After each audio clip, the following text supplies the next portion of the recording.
জলপাইগুড়ি জেলার সদর ব্লকের গড়ালবাড়ি গ্রাম পঞ্চায়েতের নিখোঁজ একজন বৃদ্ধা মহিলা।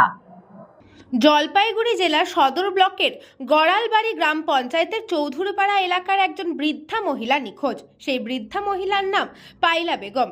বয়স আনুমানিক ৬৬ বছর। পরনে ছিল গোলাপি রঙের একটি শাড়ি এবং গায়ে জড়ানো ছিল একটি কম্বল। এই নিখোঁজ বৃদ্ধাকে এদিন থেকেই তার গ্রামের বাসিন্দারা খোঁজ করছেন, কিন্তু কোথাও পাচ্ছেন না। অবশেষে জলপাইগুড়ি কোতোয়ালি থানার দ্বারস্থ হন পরিবারের লোকজন। লিখিত আকারে একটি মিসিং ডায়েরি দেওয়া হয়। কোতোয়ালি থানায় পুলিশ তদন্ত শুরু করেছে। সেই বৃদ্ধা মহিলার ছেলে মানুষের কাছে কাতর আর্জি জানান যাতে তার মাকে কেউ দেখতে পেলে অবশ্যই তাদের জানান। মা তো 2 দিন থেকে নিখোঁজ, কালকে থেকে নিখোঁজ হয়ে গেছে। 66 বছর বয়স মার, পরিমা খাতুন। এখন তো হয়তো আমি এটা তদন্ত করতে চাই, কোথায় আছে কোথায় নেই। খোঁজাখুঁজি অনেকে করেছি, খোঁজাখুঁজি করে পাইনি, দেখছি দিছি, থানায় মেশিনটা দিয়ে দিছি। এখন মাকে একটু পালে খুব ভালো হয় আর কি।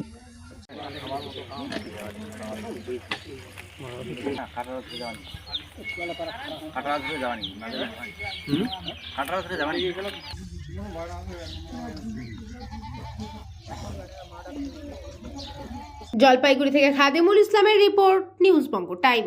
St. Augustine's Day School, Barakpur. Success for every child. Admission open 2026 to 2027. Contact number 900793 4555.